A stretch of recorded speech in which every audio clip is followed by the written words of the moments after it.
Jason and the Argonauts. That's right. We're diving into. Is it the first foray into Greek mythology on this channel at all? I can't remember if I covered anything else in that genre before. I call it a genre, you know what I mean. The oldest stories ever, or some of them. You know, the Greek gods, anybody who is of a certain generation, especially my generation when Percy Jackson was like the it thing, you probably have a way more extensive history of the Greek gods than you should. Because they're popular. Everyone was like, what about a Zeus thing? What about Poseidon? What if they had a son or whatever? And we followed their adventures. Every other week we had a Hercules film. It was like the thing people did for some reason. Before all that, we had Clash of the Titans. But before that, we had Jason and the Argonauts, this big budgeted film from 1963 that follows the story of Jason, one of the heroes of the mythology of like people doing whatever trials they need to in that world. And this movie freaking rips. I love this film. Just sitting here just thinking about it.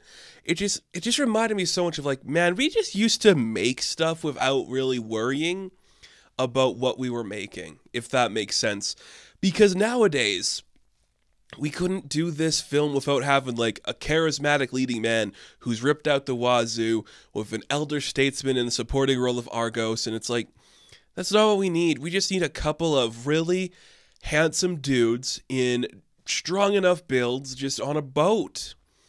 And we get a movie about it. And it's a really good movie with beautiful effects and very fascinating camera work. Like going back and watching this today, I've always known about this film. I've seen this film, I won't say countless times, but something that has always been in my radar. I'm a Harryhausen guy.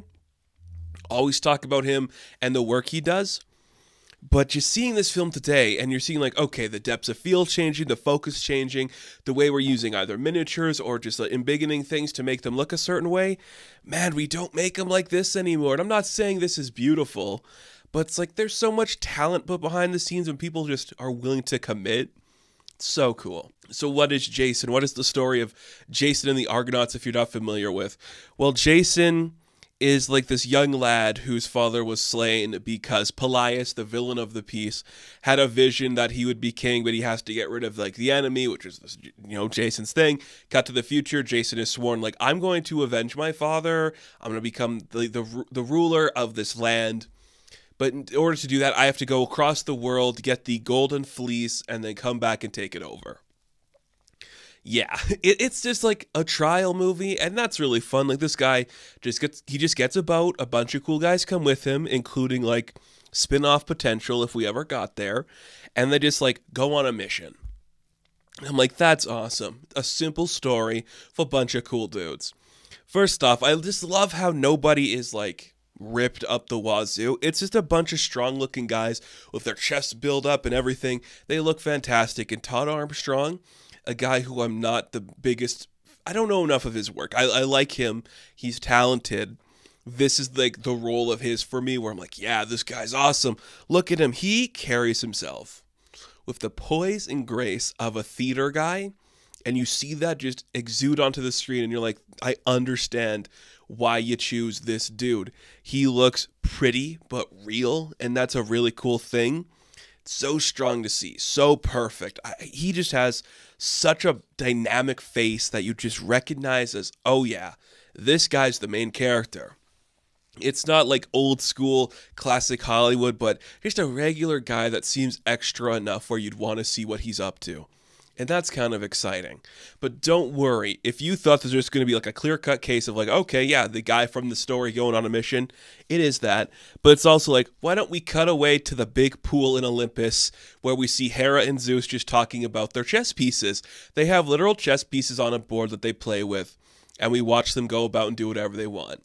Again, being the era I grew up in, I know that Zeus is a prick and Hera is not the best lady herself, but this movie does a great job at showing you why Hera's like, no, let's see where this goes. This guy is kind of interesting. I want to see his story. So let's play it out. But Zeus is like, I don't really want to do that. So here's what we're going to do. You can help him, be his guide, be the vision, get him on his way. You have 5 chances throughout the entire story that you can help him. and he can call for you or you can do it yourself. Either way, you get 5. First off, why is it so specific? Why does that matter? At the end of the day, the story's still gonna, I don't know. It's such like a weird specific thing that I'm just like, yeah, this is such bullshit, but whatever. Let's see it. Hera's awesome. Honor Blackman plays her in this film, and she's so good. Just like a strong lady. It's like, you should head that way, and then I'll get people to help you there. And he's like, awesome, thank you. And it's like, yeah, okay, cool. Hera's the only one I like of the gods in this movie. Zeus is just kind of a guy version of an ass. And I'm like, yeah, that's it. It's like, oh, woman, this is for men to do. And like, look at him try. Not a game for women, though, is it, my sweet love? And you're like, okay, dude, knock it off. We get it. You're a weirdo. But that's not all that's happening, because guess what?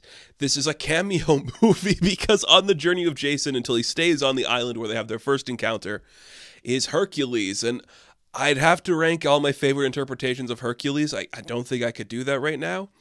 This dude is built like a brick. Like, he is a big dude with a really jaw face, big bushy beard, looking like a freak. And he's the one that causes the statue of Talos to come to life and attack them. And if you haven't seen this movie, or if you haven't seen it in ages, you really just don't remember how freaking awesome the stop motion effects are. When that statue first comes to life, you're like, okay, it looks good. It's kind of chunky. It's not moving perfectly. Then it moves really well. Then it does so many good moves. You're like, why is this going so hard? It doesn't need to go this hard, but it's going this hard. And then it's like, okay, so they fight the statue, they destroy it, okay. Then they fight some harpies against a blind man. I'm like, okay, those harpies look good. Not as good as like the actual, big statue of Talos, but they look good.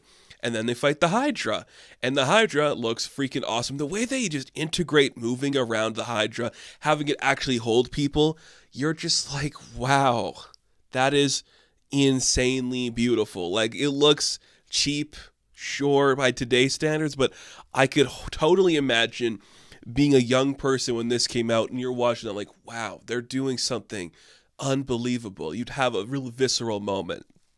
And of course, there's other beautiful effects. The two I love the most, because I'm a classic guy, I love two things. I love water, hence the name of the channel, and I love skeletons. So you have the Poseidon effect, where the big Poseidon comes out of the water as like Hera interfering, kind of, where she's like, I actually got some friends who want to play.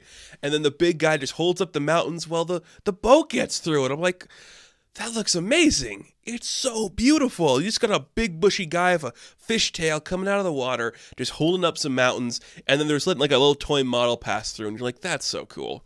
We don't make them like this anymore. We'd have to like CG some guy super huge instead of just having a little boat go by him. Why do we do that to ourselves? Why do we take away from like this beautiful joy of a simple story happening? Like, come on, look at that. This is really cute and fun and easy. That's all I want. Like, just more of that. And of course, as good as Poseidon is, and he's fantastic, you also have the skeletons, the undead of the island. Is it the greatest thing ever made? I could argue it is. I love every second of that. The way they move, the way they look, the way they fight off each other. Oh, just good old skeletons holding swords and shields, just slapping each other around, trying to kick a guy. I want that every day. Like, that just looked so fun. And again, Harryhausen's a guy I could do an entire video talking about, because I love the work that him and his people have produced to get that quality. But it just looks so good. And when you just sit back and you think about it, like, oh yeah, these are models built to be moved in certain motions on camera. They are moving effortlessly. They look really good. And you understand how you could pretend or believe that those things are actually there. Do they look kind of out of place if like they're weird models? Of course they do. But if you can accept that, you get something pretty special, don't you? And it was pretty damn cool to see. The action is really good too. Actually, some blood in some scenes, which I do like to see. And again, if you're not familiar with the story, it does have a lot of good flow to it. It kind of loses its momentum a bit when he's like, this is Medea, a girl I met the other day. We're in love. It could be forever ago that they met, because time has no meaning in a movie that's only an hour 40. But it's like, that's still cool. They still get together. She's still a nice lady. She still loves him. She's actually has a moment where she's like, I know something bad is about to happen, but this guy's kind of hot and I don't want him to die. So I'm going to betray my entire people and my goddess because I think this guy's right. And that's a interesting moment that I am genuinely surprised they left in, because you could have easily just had Medea be this character who is the sex object. She doesn't have to do anything else. She's a pretty girl, the only girl in the movie that's not Hera. Like, hey, I'm helping you, buddy. An achievable kissy-kissy, if you will.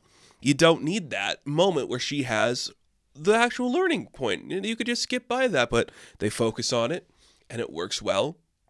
And it's a cool moment, and they find the golden fleece, which is just a literal, like, it's a sheep. It's just like a ram or a goat, and its body is spread out, and it just turns gold sometimes, and it can heal you. It doesn't have anything else to it. I'm like, that is so cool. We try to make it too ugly today, but no, just a dead animal that can glow. Like, look how perfect that is. Like, this is a movie. I love movies like this where it's just like, we get it, it's dumb. Why don't we have a scene where a guy's like, hey, Hercules, I've never thrown a discus before. Watch this. And he does good. Or it's like, what if we go to a big chamber? Look at this is the brooch of the gods. I can use it as a spear. Ah, it's just so good. And you just get a bunch of big actors just talking about stupid shit on a boat, and everyone looks like they're dehydrated because they're all sweaty and glossy.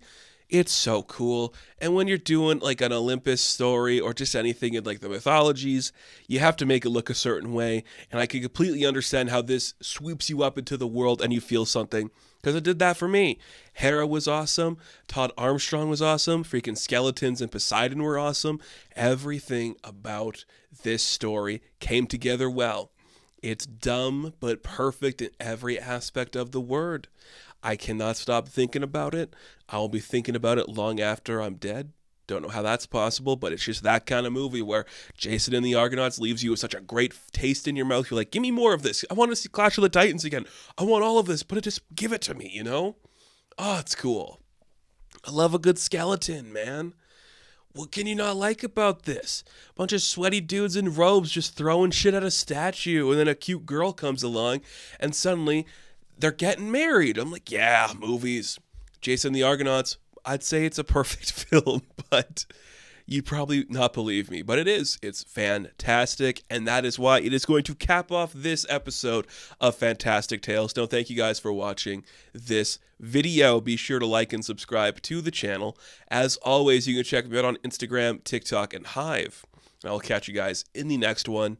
Have fun. Stay safe. Good luck.